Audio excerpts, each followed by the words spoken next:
Tak. Ja думаю, что кто будет иметь терпение, чтобы дождаться до конца моей проповеди, за тех мы обязательно помолимся еще. Давайте присядем. Скажи кому-нибудь, добро пожаловать в Доме Божьем. Присядьте, пожалуйста. Давайте побыстрее откроем Библию.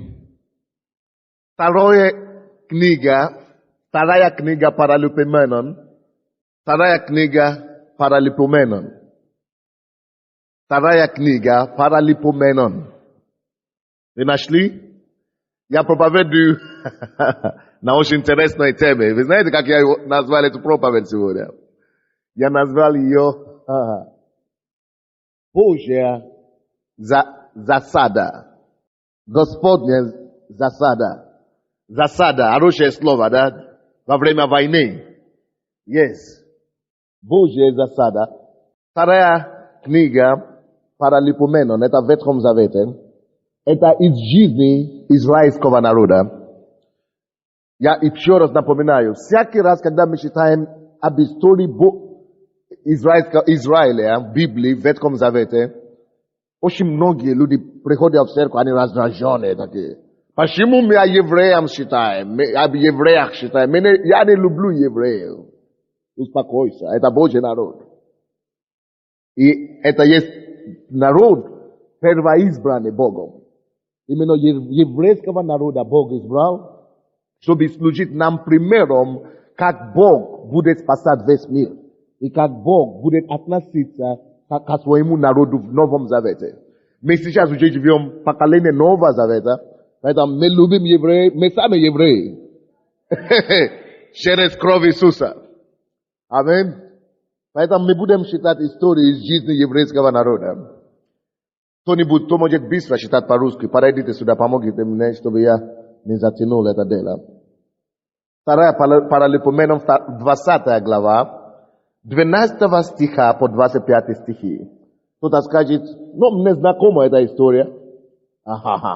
История знакома, но вы получите новое откровение. Божья засада. Это то, что Бог собирается делать для твоих врагов.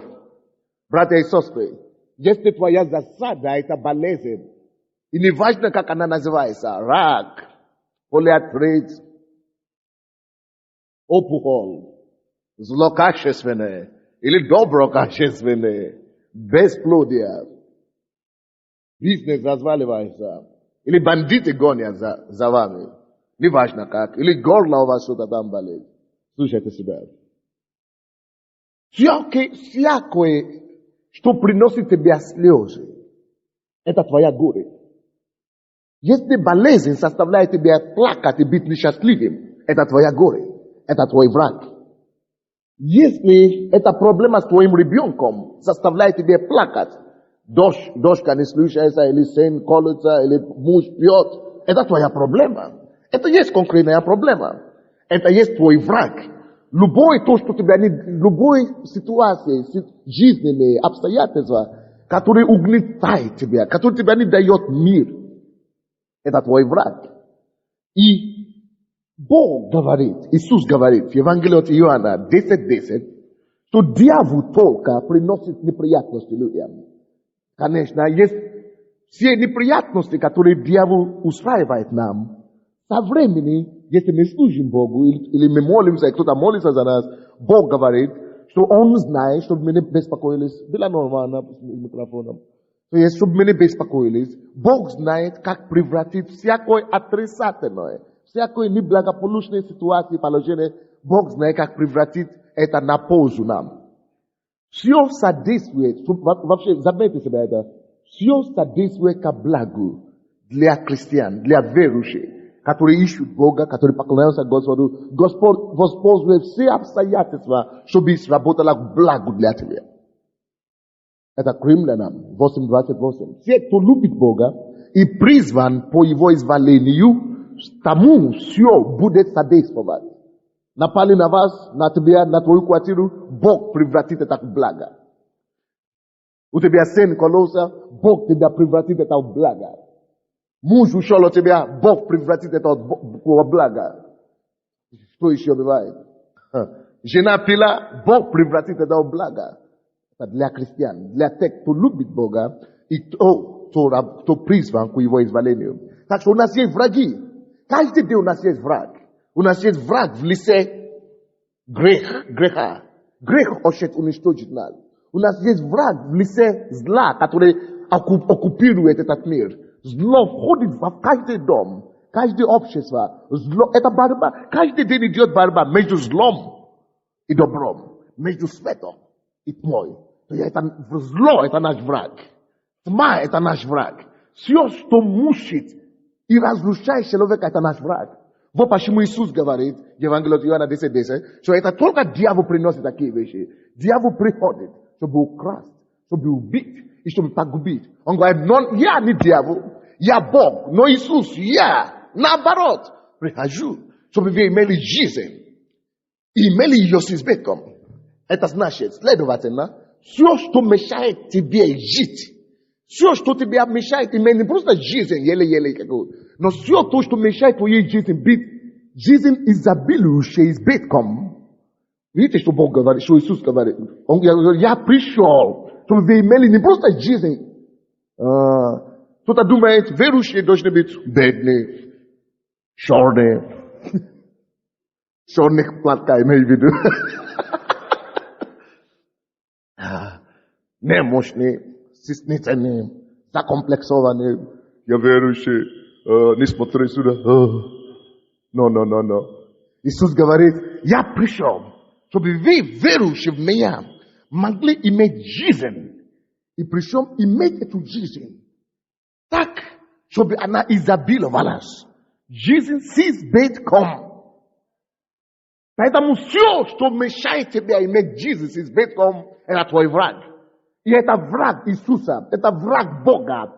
Бог пришел в твою жизнь, чтобы уничтожить и убрать, и посрамить все и всякую ситуацию, обстоятельства, которые мешают тебе иметь полноту жизни. Вот почему Бог исцеляет наркоманов. Вот почему Бог освобождает больных от болезней своих. Вот почему Бог дает нам вместо слез улыбку здесь, в этой церкви. Вот почему Бог выводит нас из депрессии и ставит нам станции в ногах. В этой церкви, вот почему мы ликуем, мы танцуем, мы используем современную музыку, потому что Бог пришел, чтобы дать нам жизнь с избытком, Он не поставит нам депрессии, абсолютно наоборот. Он избавляет нас от депрессии, дает нам жизнь. Поэтому я проповедую о Божьем засаде. Все, что мешает тебе жить полноценную жизнь, сегодня и в этом месяце благодарения, подготовьтесь Божьей засаде. Бог устроит засаду для этой ситуации.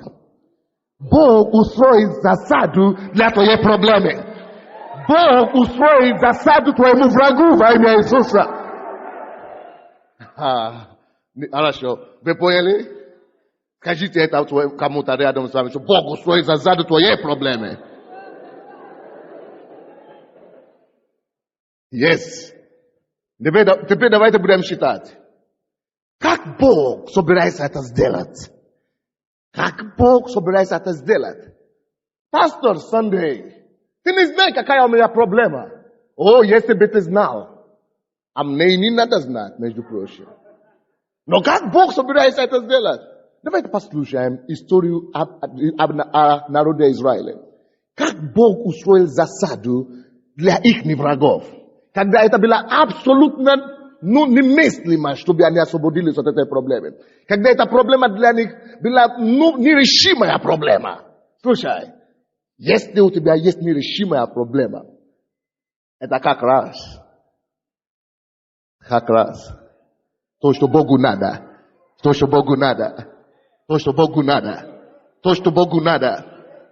Оно нерешимо только для тебя. А для него все возможно.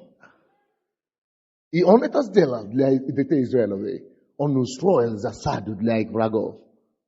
Right? И освободил своих людей. И мы послушаем эту историю. И будем иметь яркую картину, как Бог это сделает для нас также. Аналогии. Брат Андрей поможет мне считать. Второе Паралипоменона, 20 глава, с 12 по 25 стихи. «Боже наш, Ты суди их, ибо нет в нас силы против множества этого великого, пришедшего на нас. И мы не знаем, что делать, но к Тебе, Отче наши. И все иудеи стояли перед лицом Господним, и малые дети их, жены их и сыновья их. Тогда на Иезиила, сына Захарии, сына Ванеи, сына Иеила, сына Матфания, левита из сынов Асафовых, сошел Дух Господень среди собрания. И сказал он: слушайте все иудеи и жители Иерусалима, и царь Иосафат. Так говорит Господь к вам: не бойтесь и не ужасайтесь множества этого великого, ибо не ваша война, а Божия. Завтра выступите против них. Вот они всходят на возвышенность Циц, и вы найдете их на конце долины, пред пустыней Иеруилом. Не вам сражаться на этот раз. Вы станьте, стойте и смотрите на спасение Господне, посылаемое вам. Иуда и Иерусалим, не бойтесь и не ужасайтесь. Завтра выступите навстречу им, и Господь будет с вами. И преклонился Иосафат лицом до земли, и все иудеи и жители Иерусалима пали пред Господом, чтобы поклониться Господу. И встали левиты из сынов Каафовых и из сынов Кореевых хвалить Господа Бога Израилева голосом весьма громким. И встали они рано утром и выступили к пустыне Фикойской. И когда они выступили, стал Иосафат и сказал: послушайте меня, иудеи и жители Иерусалима, верьте Господу Богу вашему и будьте тверды, верьте пророкам Его, и будет успех вам. И совещался он с народом, и поставил певцов Господу, чтобы они в благолепии святыни, выступая впереди вооруженных, славословили и говорили: славьте Господа, ибо вовек милость Его. И в то время, как они стали восклицать и славословить, Господь возбудил несогласие между аммонитянами, моавитянами и обитателями горы Сеира, пришедшими на Иудею, и были они поражены.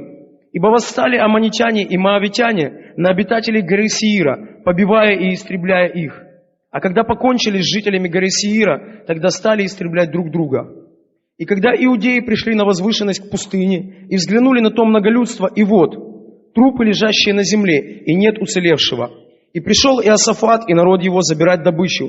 И нашли у них во множестве и имущество, и одежды, и драгоценные вещи, и набрали себе столько, что не могли снести. И 3 дня они забирали добычу, так велика была она. Вы поняли эту историю? 2 слова объясню.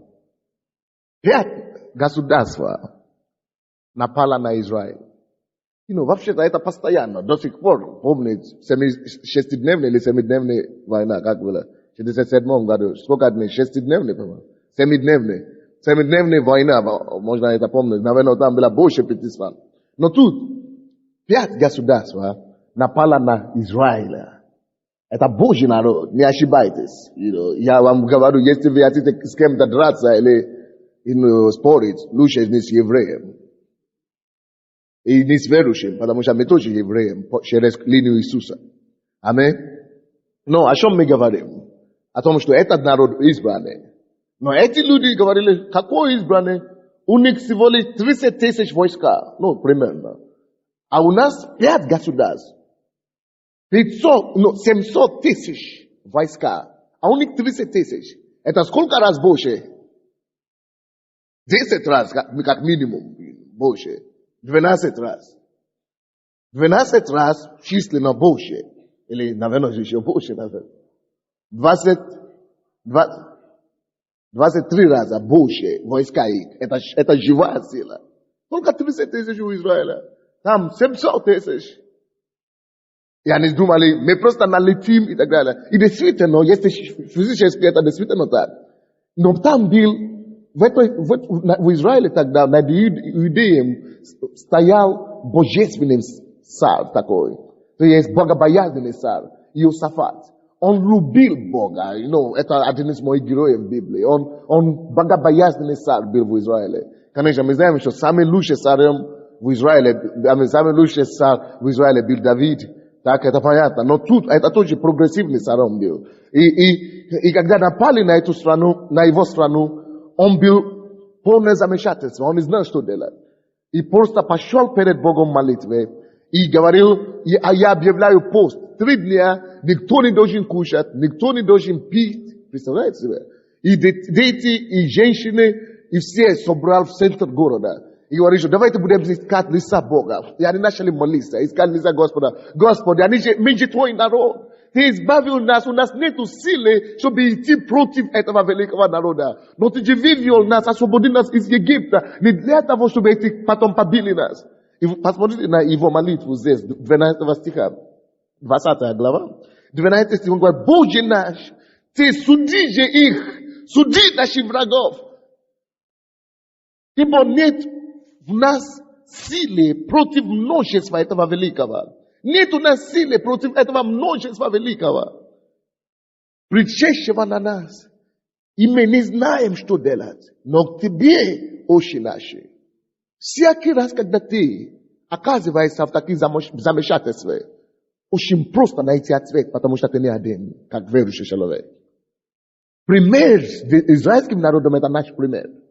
Что они говорили? Мы беспомощны, у нас нет силы, чтобы идти против этих людей, но очи наши на тебе. Это значит, упование наше на тебе. Надежда наша на тебе, Господи. На тебе мы смотрим, тебе мы молимся. На тебе уповаем, Господь. Может быть, вы тоже находитесь в такой ситуации, когда вы говорите, как и израильский народ тут, Господь, суди моих врагов. Братья и сестры, Бог очень хорошо знает, как это делать. Он умеет судить врагов своего народа. Потому что если Бог за нас, кто может быть против нас? Hello? Если ты попал в церковь живого Бога тут, ты попал в хорошую компанию. Хорошую компанию. Потому что тебе становится самой большой крышей на земле. Самая большая крыша. Сам Бог. Он говорит, суди их, Господи. Ибо нет в нас силы. Да, мы признаем. Мы не гордимся, что мы такие крутые. Но. Мы не такие маленькие, чтобы гордиться. Ты можешь гордиться, что ты крутой сегодня, а если ты не станешь утром завтра. Поэтому мы не такие маленькие, чтобы гордиться. Но. Мы знаем, что мы ходим все под Богом. Поэтому мы признаем, что да, у меня нету силы в себе, Господи. У меня нету силы, чтобы решить эту проблему. У меня нету средства, чтобы решить эту проблему. Но, Господи, Боже мой, Ты великий Бог. Тебе все возможное. И на Тебе я смотрю. Избавь нас, Господь.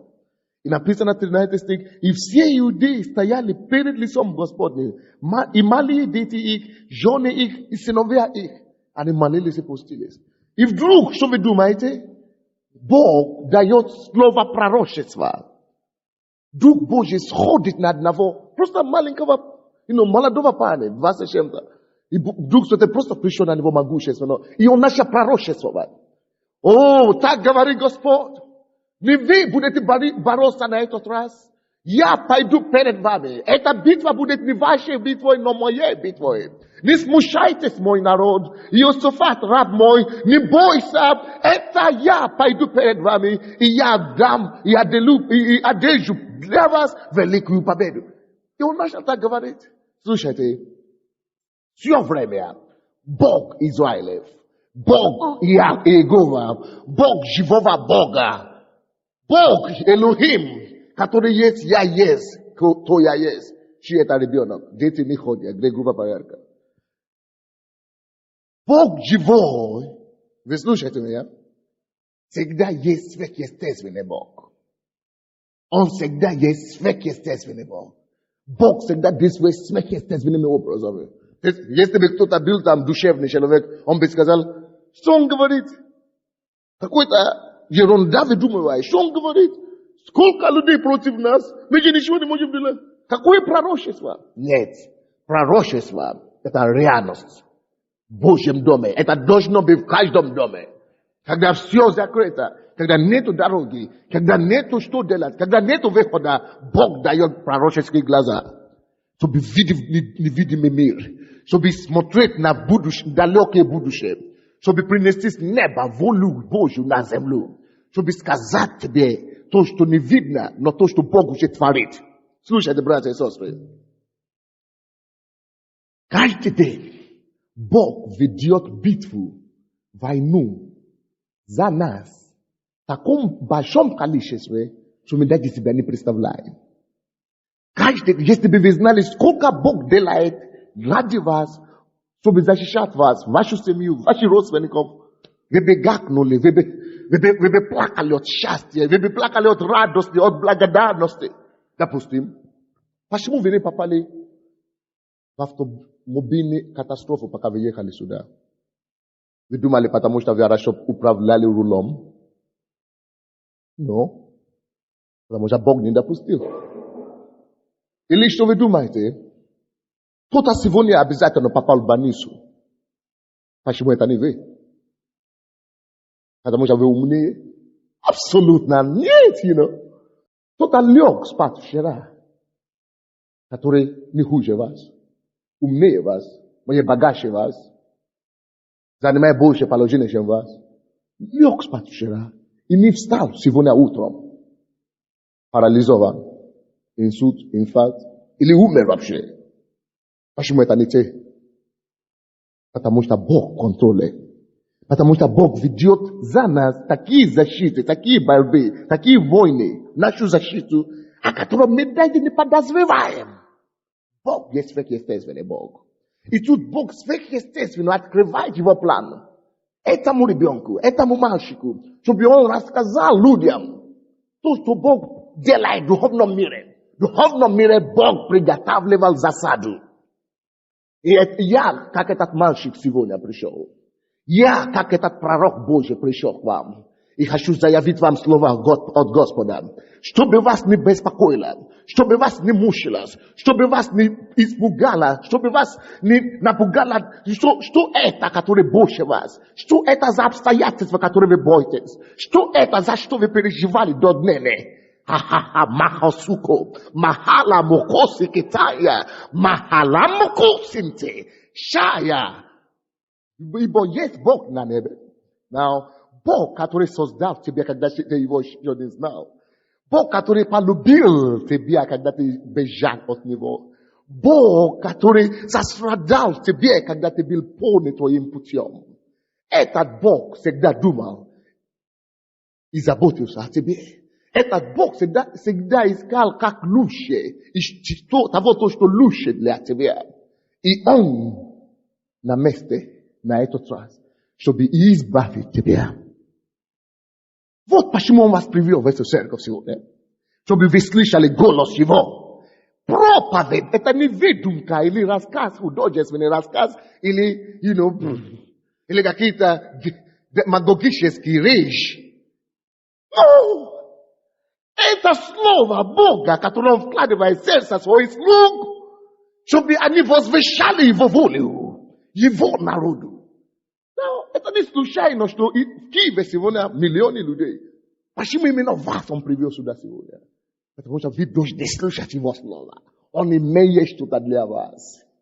Говори, скажи кому-то, Бог имеет что-то для тебя конкретно. Серьезно? Серьезно. Поэтому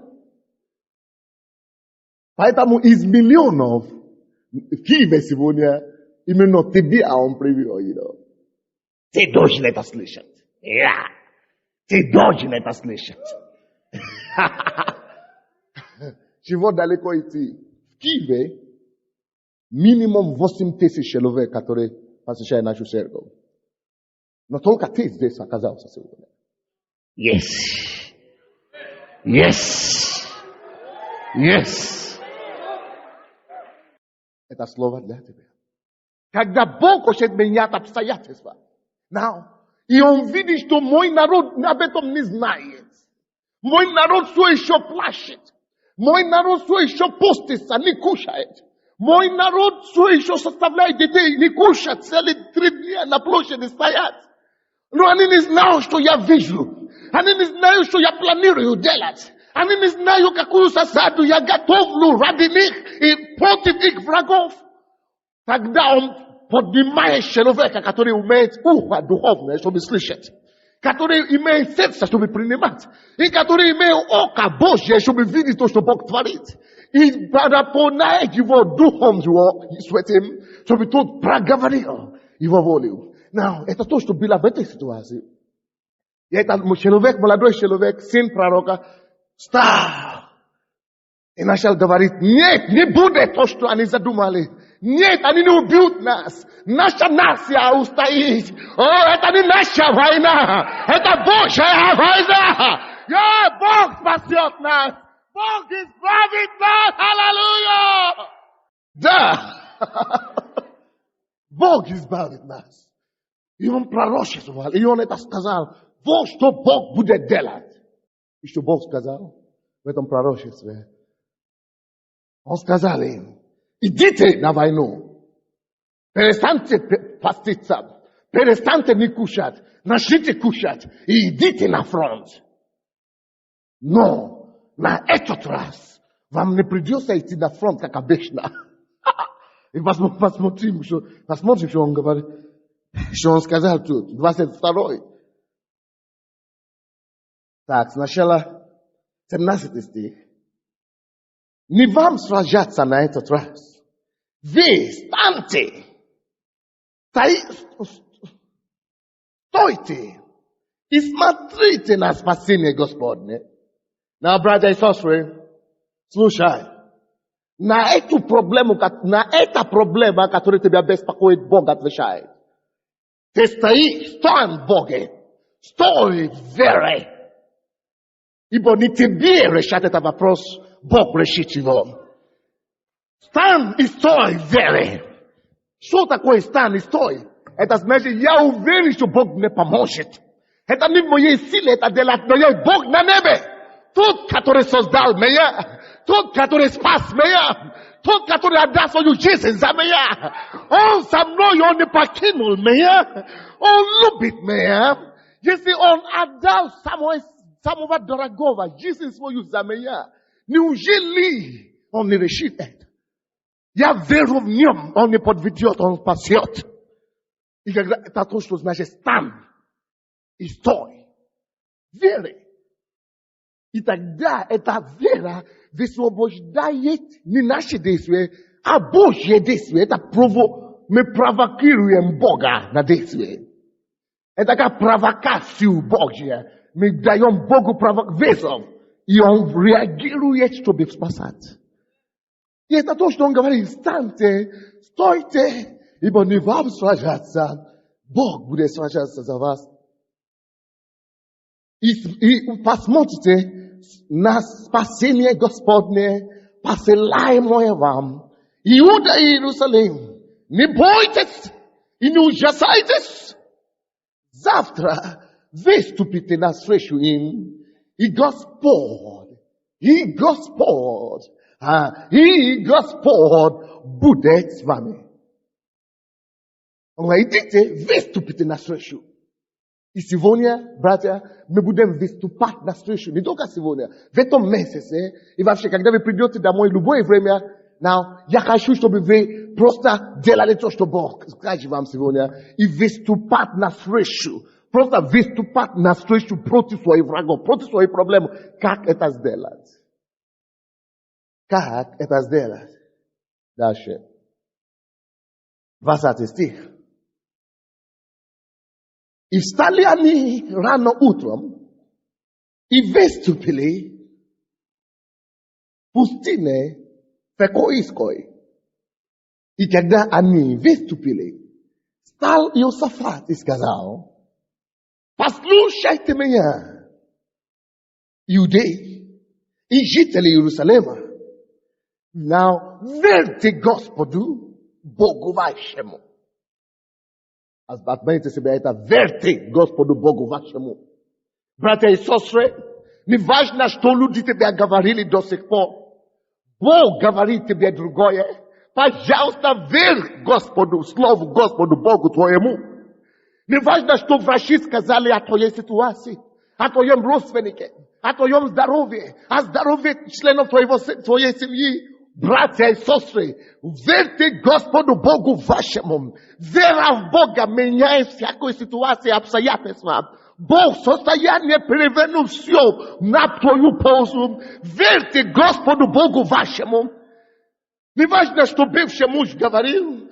Неважно, что настоящий муж говорит. Неважно, что жена или уходит, или что. Нет, Бог созидает. Верьте Господу Богу вашему. Неважно, что дьявол говорит. Убил твоего сына, убил твою семью.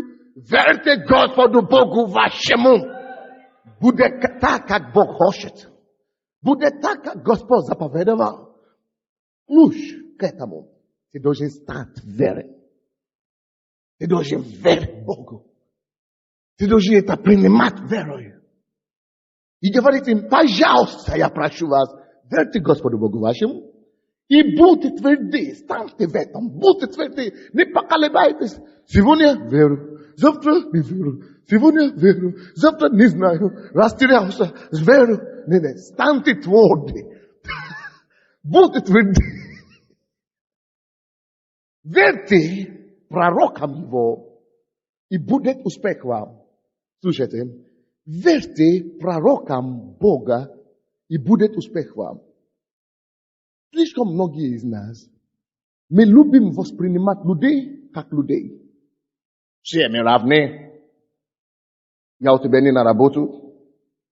Я прихожу к тебе в церковь, как ну что, ты малужи мне, ты ровесник моего сына, ты у меня сыну годится. Какая разница? Не пренебрегаем часто пророков Божьих. Но посмотрите, пожалуйста, этот стих. Последняя часть этого стиха 20. Что там написано?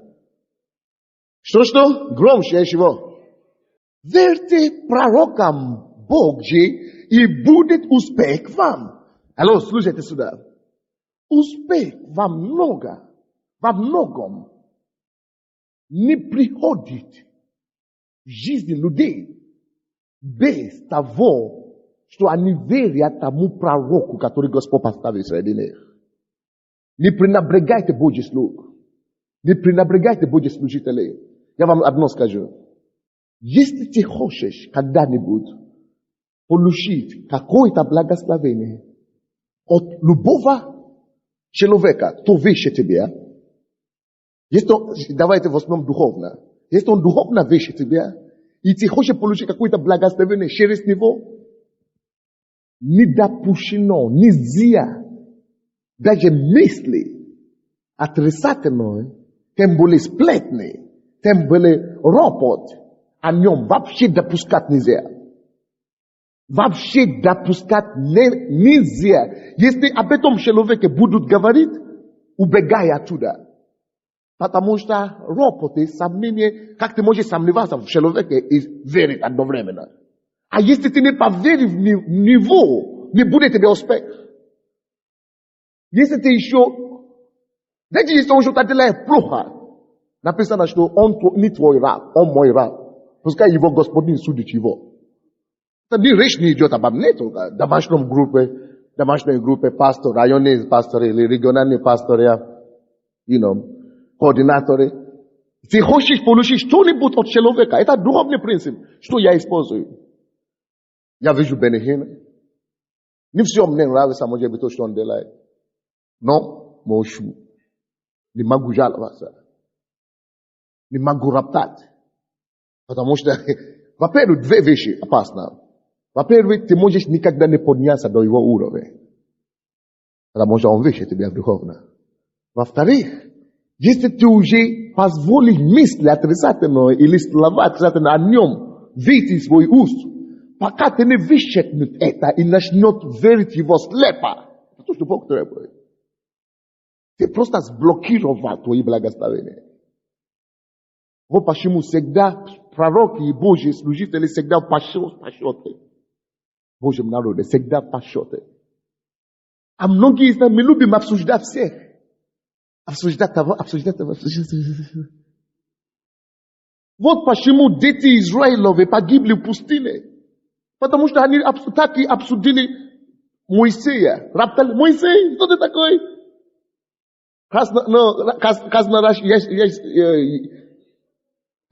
Косноязычный.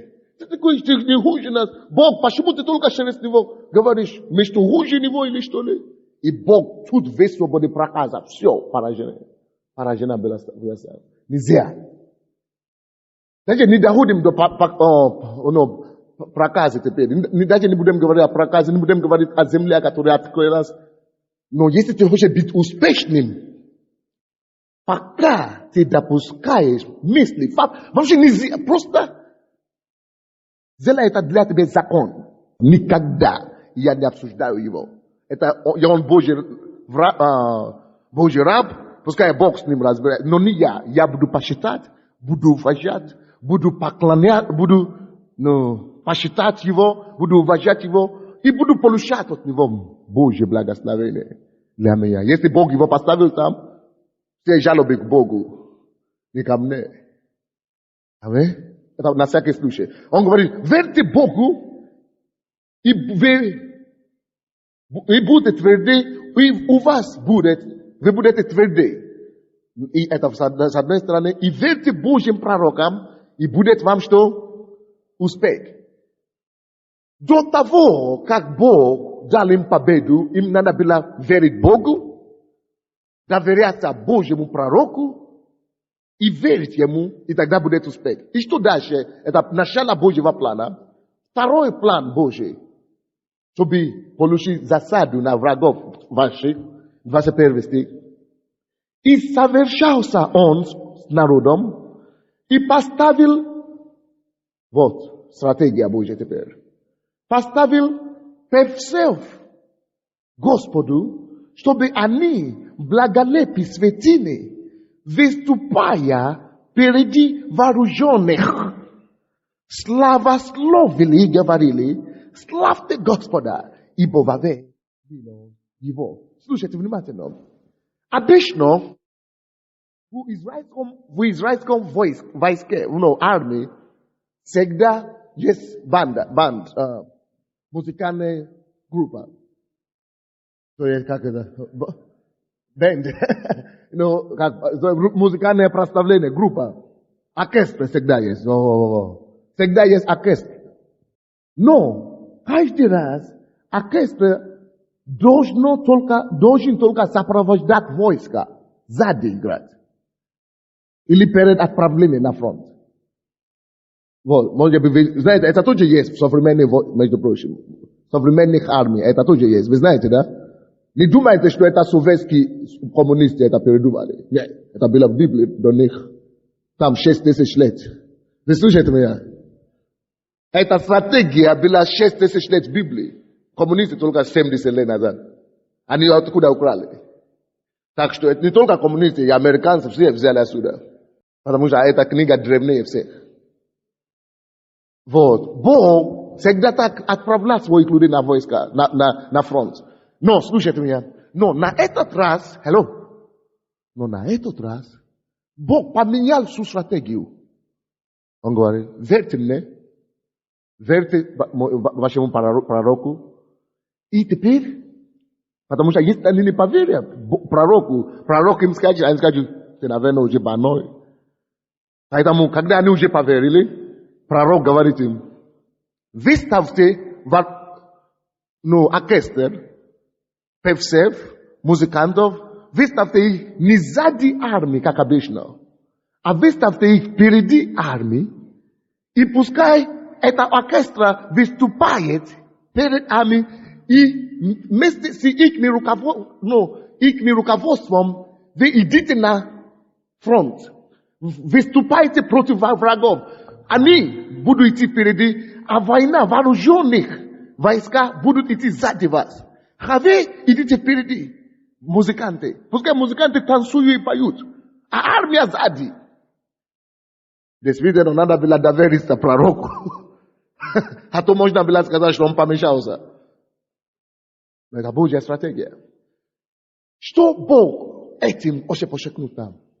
Это есть способ, как Бог хочет решить вашу проблему в этом месяце. Это есть то, как Бог устраивает засаду для врагов его народа. Мы должны возвеличить, мы должны поставить впереди наши проблемы поклонение и прославление Богу. Мы должны возвеличивать Бога больше наши проблемы. И поэтому я сказал, что в этом месяце давайте будем благодарить Господа за все. И они начали танцевать, они видели враги. Да, враги там. Они представляют себя врагов там впереди. И они шли в направлении этих врагов. Они шли в это направление. Они там, сначала мы идем туда. Но как они шли? Не с автоматом. Но сначала проставление, автомат уже сзади. И они шли, и танцевали, и представляли, и наступали на этих врагов. Они шли в их направлении. И играли, проставляли Господа. И пока они это сделали, посмотрите, пожалуйста, 22 стих. Очень внимательно. И в то время, когда они стали восклицать и славословить, Господь возбудил несогласие между аммонитянами, моавитянами и обитателями горы Сеира, пришедшими на Иудею, и были они поражены. Давайте все мы скажем это. В то время, когда они стали восклицать и славословить, Господь возбудил несогласие между врагами. Смотрите сюда. Поэтому мы славим, когда мы приходим в церковь, поэтому мы поем Богу, мы поклоняемся Господу, мы забываем о наших проблемах. Особенно во время хвалы. Написано, что Иуда есть, это Божья рука на скрепте врагов своих. Иуда, прославление Бога, это как рука на шее врагов Божьих. И поэтому, когда они начали прославлять здесь, допустим, если у меня есть болезнь какая-то, или ситуация, я беру эту ситуацию, я говорю, Господь, я верю, что ты все можешь. Я благодарю тебя над этой ситуацией. Я танцую, я ликую, я представляю эту проблему перед собой, перед твоими ногами, потому что написано, они выступили против. Я начинаю благодарить Господа. Я танцую над этой проблемой. Я уничижаю эту проблему. Я благодарю Господа. Ты царь, ты князь, ты Господь спасающий, ты всемогущий Бог. Я благодарю тебя, что ты избавляющий Бог, ты спасающий Господь. Вот это и хвалой Богу. Это и славословием Богу. Может быть, вы не знаете песни. Можно найти Божьи песни, песни прославления в церкви. Наши прославления уже выпустили 6 или 7, 8 кассет. Вы можете покупать, какие хотите. И разные песни. Вы поете Господу, ты мощный Господь, ты чудный. Мы благодарим тебя, Господь. Ты возбуждает несогласие среди моих врагов. Ты побуждает, разногласие, ты убиваешь их. Я благодарю тебя, что ты разрушаешь эту проблему. Я благодарю тебя, что это рак уходит, а нам не принадлежит. Во имя Иисуса ты разрушаешь это. Я благодарю тебя за это. Через хвалу Бога мы творим операцию в духовном мире. И что Бог делал? В то время, пока они пели и славословили Бога, Господь реагирует с другой стороны. Что Он делает? Он заставляет других людей, которые там спорить между собой. Они начинают спустика, начинают спорить. И они начали уничтожать друг друга, несогласие. Начали война среди них. Пока они славили, тем больше они прославляли, тем больше они пели, тем больше они славили Бога, что ты всемогущий Бог, ты чудный Господь, тем больше и тем быстрее Бог действует, и тем больше становится их война между собой, тем страшнее становится убийство между собой. И когда они уже пришли, слушай, все враги лежат, они уже побили друг друга. Это не один раз, не два раза было в Библии. Постоянно через прославление, через славословие Бог побеждал и устраивал засаду для врагов Божьих. Братья и сестры, я смеливаюсь сказать вам сегодня, что пока вы будете славить Господа сейчас, сегодня, после этой проповеди мы начнем славить Господа. Пока мы будем славить и прославлять, я буду читать еще одно местописание. Вы увидите, что Бог начнет делать. Ваши обстоятельства начнут разрешаться. Ваши проблемы вы начнете видеть что-то. Божья сверхъестественная рука начнет приходить и явить милость. Бог начинает послать ангелов, чтобы избавлять. Одна женщина, ее захватили. Насильники, либо только Бог знает, что это. Это в Африке. Скорее всего, это люди хотели делать no jetfu rituani jetfu nani yo de ateli dela I ani bili yor golovo anapatira la sosdade I ani yo svezali I pavili ni izvestno na pravlele I anada je ni prišla v sebe kad na prišla v sebe ana uje papala kakuita podvale ana uje ni znala što delat I anada je la malisa akrani va believe group ana ni shivoni magla dela I ana spomnila što kada no Pavel I Sila bila turbe ani peli I pa kad ni peli gospodu Bog sve este открыл дал землетрясение и это землетрясение только открыло двери землетрясение которое не разрушает здание но только открывает двери темницы и разрушает оковы руки пленных вы представляете себе такое землетрясение И их цепи упали, и они вышли. Эта сестра начала при себе молиться и петь в духе, петь песни, которые она могла помнить. Пока она пела, ночью, 2 часа ночью, входит в дом какая-то женщина, хорошо одета, белой. И она развязывает ее, охранники стоят и смотрят. И они все ее не видят. Или видят, ничего не могли видеть. Как будто все они парализованы. Женщина входит, развязывает ее, возит ее в машину и увозит. И все смотрят, никто не может пистолетами и ничего не могли делать. Эта женщина не говорит ни ей ни слова, ни этим ни слова. Просто входит в машину, какую-то странную машину. Павла ехала 5 километров до города. Она не говорила ни одно слово. Не просила, где твой адрес, где твой дом. Павла в ее дом, открыла дверь, повела ее в квартиру.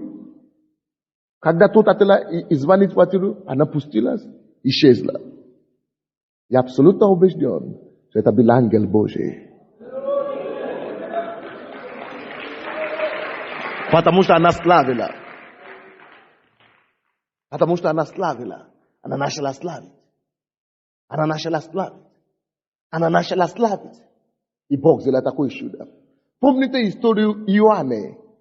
В Китае.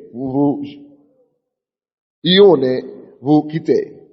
Ребе. Он уже думал, что все, я уже умру. И тут он молился, ничего не произошло. Читайте Иоанна, 2 главе. Как только что начинает прославлять Господа, написано, свет естественно, Бог, Дух Божий, двинул это на берег, и когда открыл свой рот, и вылез человек изнутри, и он не умер. Именно тогда, когда он начал прославлять. Невероятная история.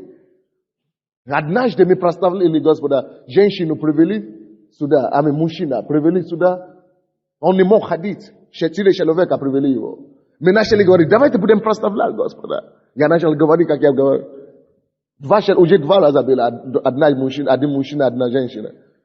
Мы начали прославлять Господа. Когда мы призвали людей на свидетельство, без проповеди, еще не была проповедь. Он сам пришел, говорит, меня привезли сюда на 4 мужчины, теперь я сам хожу. Он сам поднялся на сцену и свидетельствовал. Что это такое?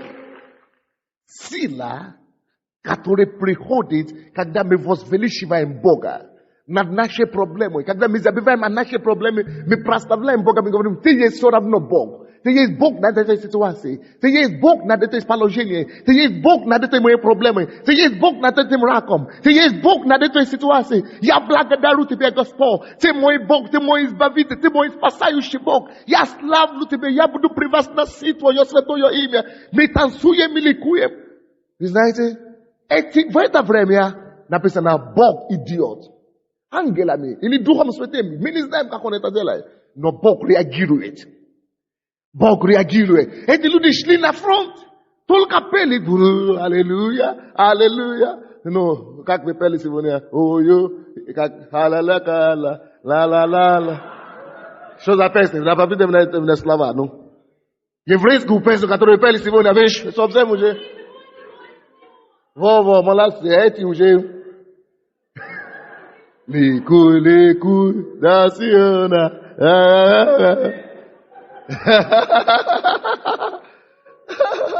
Me pele Sivonia, nachale.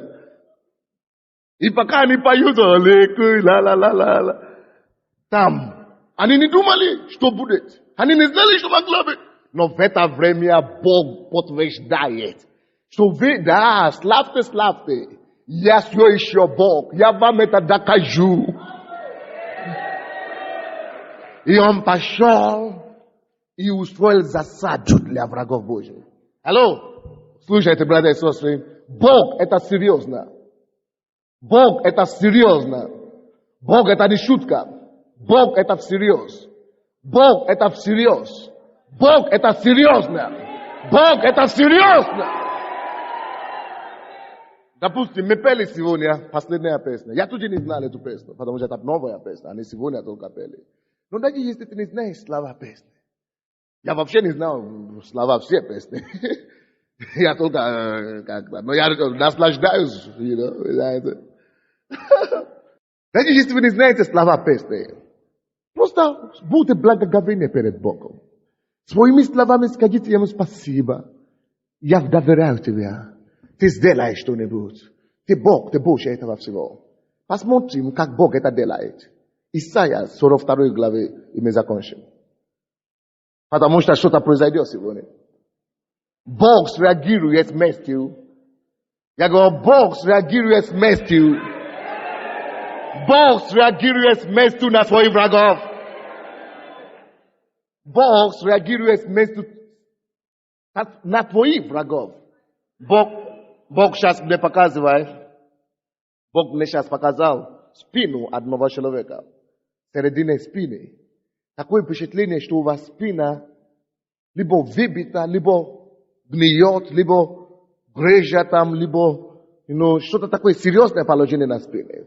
Такое впечатление, что вы не можете стоять ровно, или что вы сейчас упадете. Середине. Кто бы это человек не был. Начните благодарить Господа. Бог устроит засаду для этой болезни. Он уберет эти грыжи, или как бы это опухоли, чтобы там не было, Господь сам уберет их. Господь это сделает без операции. Без операции. Без операции. Потому что Он есть живой Бог. Он тот, который образовал нас в чреве матери. Он знал нас, когда мы даже себя не знали. Он знал нас, когда мы еще даже не вышли на свет. Исайя, другой человек, у кого нога болит. У меня такое впечатление, что вы ходите с помощью палки. Если такой человек, нижняя сторона ноги, левая нога. Вот, есть другой человек, может быть, правой тоже, но Бог сейчас мне показывает, левая нога у кого-то. Вот, я вижу вас. Начните просто благодарить Господа за эту ногу. Господь начнет восстанавливать эту голеностоп полностью именем Иисуса. Правая сторона у кого-то, как после инфаркта или после чего-то, у вас расслаблено и такое впечатление, что у вас рука не двигается. Положите руку на себя и начните благодарить Господа. Эта рука будет работать нормально. И вы будете все служить Господу. Другой человек, женщина, у кого опухоль по-женски.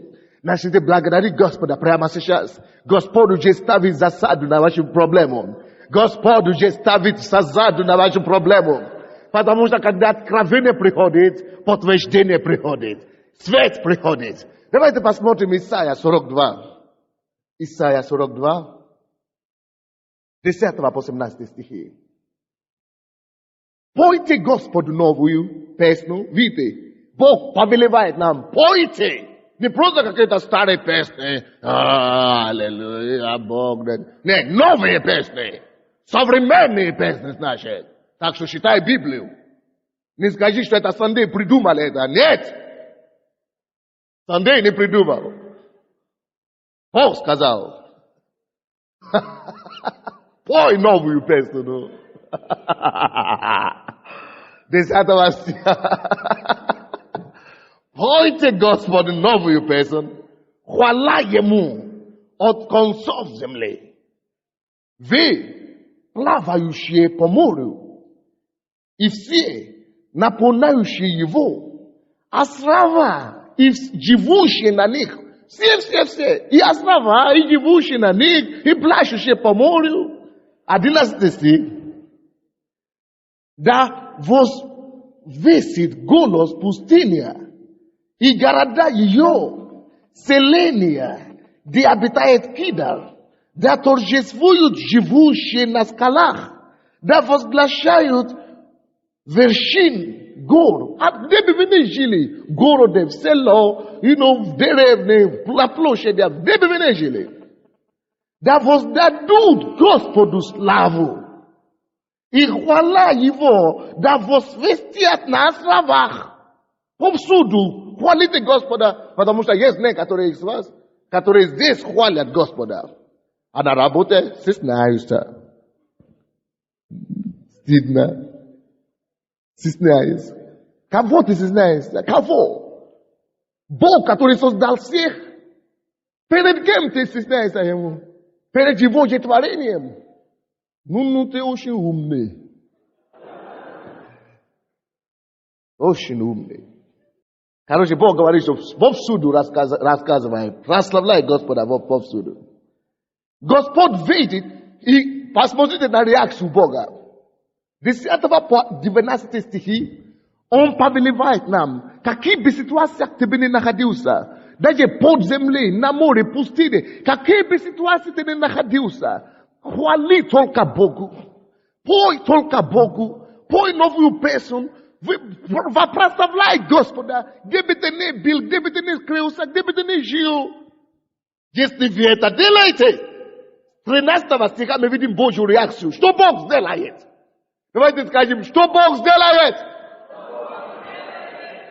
13 стиха, посмотрим, что Он сделает. Посмотрите. О, я люблю это место Писания. Боже мой. Не просто дух берет сейчас, как, Боже мой. Посмотрите, что Бог сделает. Господь видит, как исполин, как муж брани, он возбудит ревность, возовьет и поднимет воинский крик и покажет себя сильным против врагов своих. Боже мой! Боже мой! Боже мой! Слушайте, это в вашей Библии, читайте. Когда вы славите меня, славьте Господу. Пожалуйста, пойте Господу. Пожалуйста, даже если вам плохо, пойте Ему. Пойте Ему новую, старые песни. Пожалуйста, есть пользу в том, чтобы славить Его. Это не ради Него. Ангелы хватают, которые славят Его на небесах. Здесь на земле повсюду люди славят. Но ради себя славьте Его. Славьте Его. Он говорит, Бог что-то сделает. Что же Он сделает? 13 стих. Господь что? Читайте громко. Господь видит. И Он видит, как исполин. И что Он будет делать? Как муж брани поднимет воинский крик. Возбудит ревность. Возовьет воинским криком и дальше. И покажет себя сильным против врагов своих.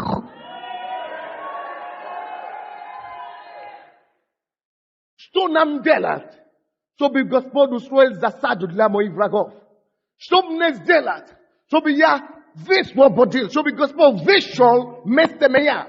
Что мне делать, чтобы натолкнуть Бога на то, чтобы защищать меня?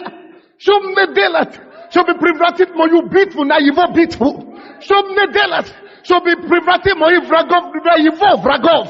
Что мне делать? Написано, пойте Ему новую песню. Начни благодарить Его, начни прославлять Его, начни возвеличивать Его. И Бог обещал. И Бог обещал. Он говорит, что тогда я выйду. Господь видит, как исполин. Исполин это гигант. Исполин это то, который, с кем никто не сравнится. Исполин это тот, кто больше всех.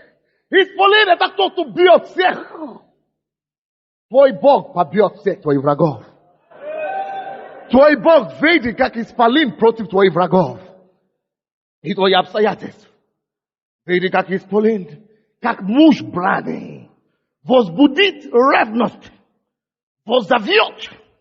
И поднимет воинский крик и покажет себя сильным против врагов своих. Но что мне делать, чтобы он это сделал? 10 стих. Пойте Господь новую песню. Хвалите Ему до конца земли. И так далее, и так далее, и так далее. Славьте, славьте, славьте. Вот что мы делаем в этом месяце. Поэтому мы не просим в очередной раз, мы только славим. 14 стих. Слушайте, интересно. Долго молчал я, говорит Бог. Терпел, удерживался. Теперь буду кричать, как рождающая. Буду разрушать и поглощать все на мои пути. Бог разрушит все и поглотит все, что тебе мешает во имя Иисуса. Он говорит, что он говорит, что я долго молчал. Он долго молчал, но он ступится на твою сторону. Он ступится в твою битву. Он ступится в твою ситуацию. Он поможет тебе. Он поднимет. Он укрепит тебя. Он поддержит тебя. Вот сила хвала. Засада для наших врагов.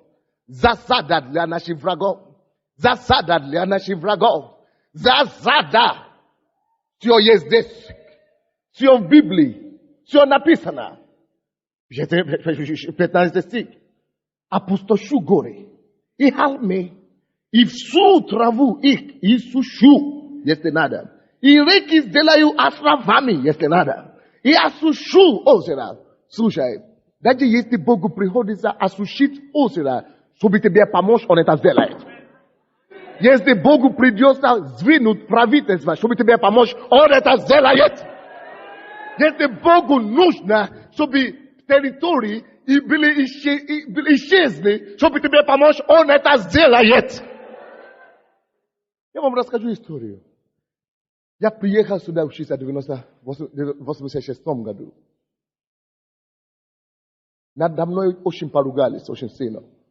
Когда я пытался говорить о Боге, профессорам моим, своим студентам, они говорили,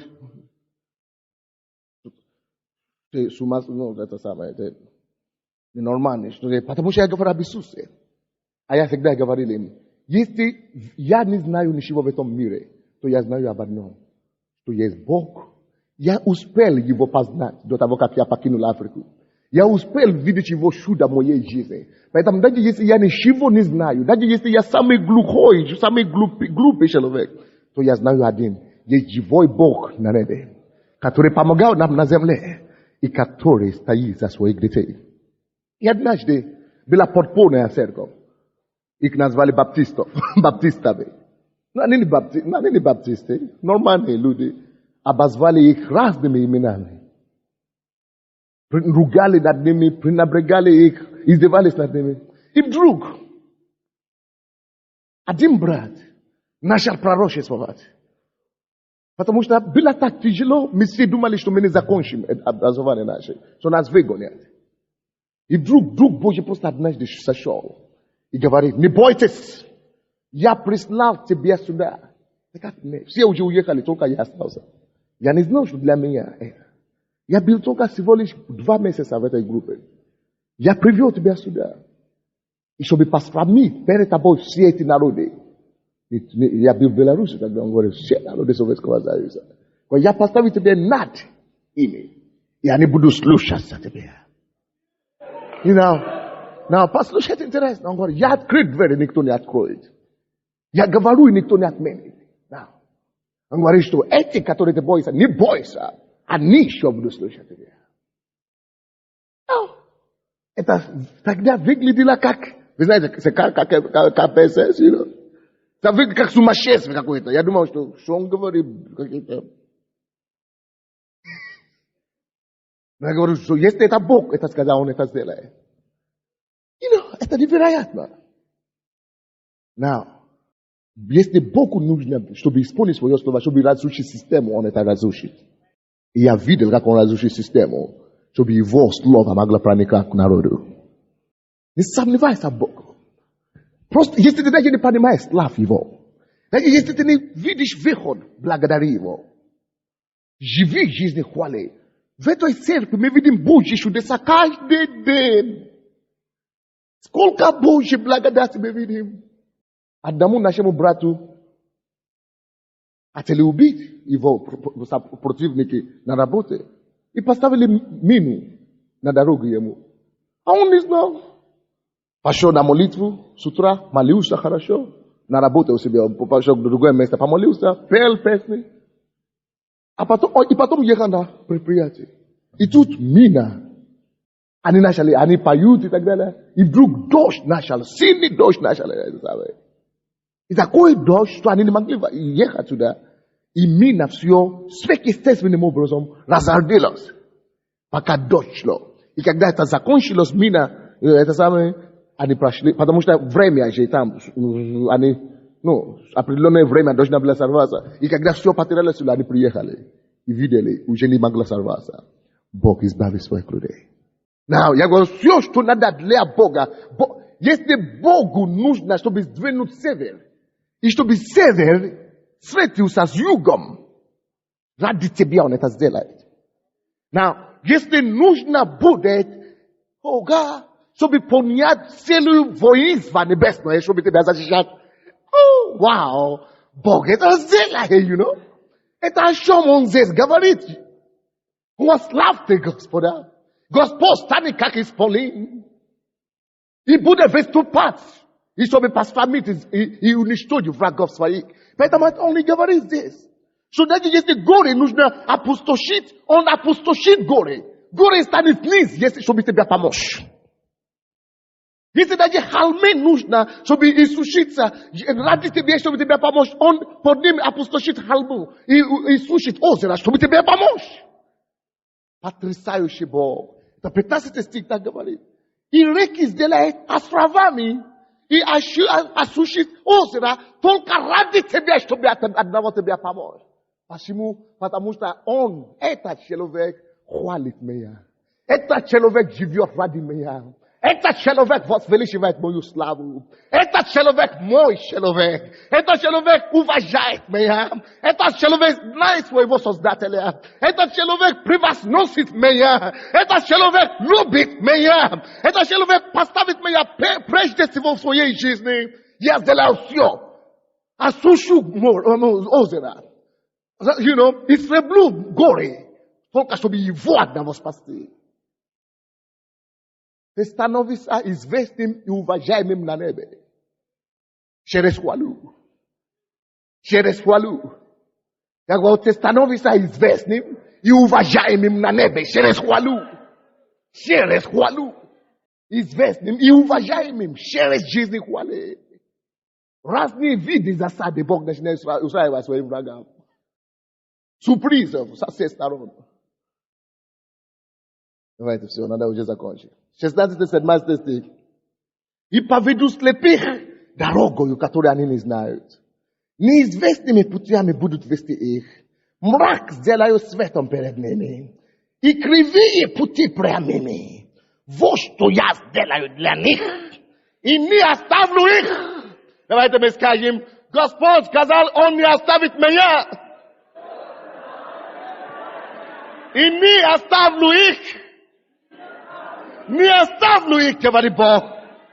Мой Бог не оставит меня. Если надо, Он поведет слепого дорогою, которую он не знал. Он будет вести слепого по неизвестным путям. Чтобы спасти меня, Он сделает мрак светом передо мною. И кривые пути Он сделает прямыми ради меня. Это то, что Бог сказал. Он сказал здесь, вот что я сделаю. Алло, есть люди слова. Мы с вами верующие, тоже должны быть люди слова. Есть люди, которым мы можем доверять. Можно мне доверять. Вы тоже. Потому что мы люди слова. Но тут это не человек говорит, Бог говорит. Он говорит, вот я это сделаю. Вот, ради своих, которые меня славят. Ради тех, которые превозносят меня. Вот, я это сделал для них. Он говорит, посмотрите там, может, там такая фраза есть там или нет? 16 стих. Вот это я сделаю. Вы нашли, нет? Вот, он берет на себя ответственность. Вот это, что я говорю, я сделаю для них. Братья и сестры, смотрите на меня. Смотрите. Бог дает вам слово свое. Мужское слово. Это лучше, чем слово офицера. Божье слово. Это слово утверждено на небеса. Он тебя не подведет.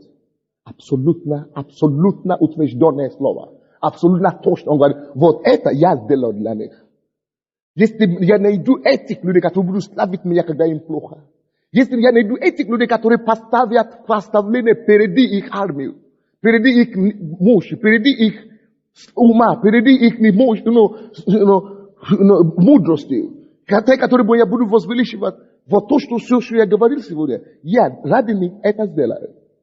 Я думаю, всем нам надо взять эту кассету, видеокассету или аудиокассету, и время от времени просто прослушивать это. Чтобы вы могли знать, что Бог обещал, Он будет все равно верный во всем. Он покажет свою верность вам. Это слово Бога. Вот это я сделаю для них. Вот для нас, для меня Он это сделал уже много раз, и Он еще будет это делать. И для тебя Он это сделал, если Он не сделал, Он еще будет много чего сделать. Последний стих. Тогда обратятся спящие. Так? Спят. И великим стыдом покроются. Все, которые твои враги. Они обратятся назад, спят. И великим стыдом покроются. Надеющиеся на идолов. На свои силы, на свои это идолы. Говорящие стуканам, вы наши боги. А что Бог сделает? Бог спасет своих людей. Бог спасет своих людей. Давайте скажем Богу, спасибо тебе, Господь, за великое избавление, которое ты даешь мне сегодня, через славу и хвалу. Аминь. И пока я буду славить тебя сегодня, вместе со всей церковью, я представляю себя верой. Я верю тебе, Господь. Я верю пророку твоему, Господь, что пока я буду славить тебя, ты пойдешь и поставишь засаду моей проблемы. Ты поставишь засаду моему врагу. Ты поставишь засаду моим врагам. Ты поставишь засаду моим обстоятельствам. Иди впереди меня, ибо я славлю тебя, мой Бог. Во имя Иисуса Христа. Аминь. Мы сейчас будем славить Его все. Церковь, послушайте. Мы будем танцевать, ликовать, радоваться. Так сильно, тем больше мы славим Бога, тем сильнее Бог действует, и тем быстрее Он уничтожает наших врагов. Вы это знаете.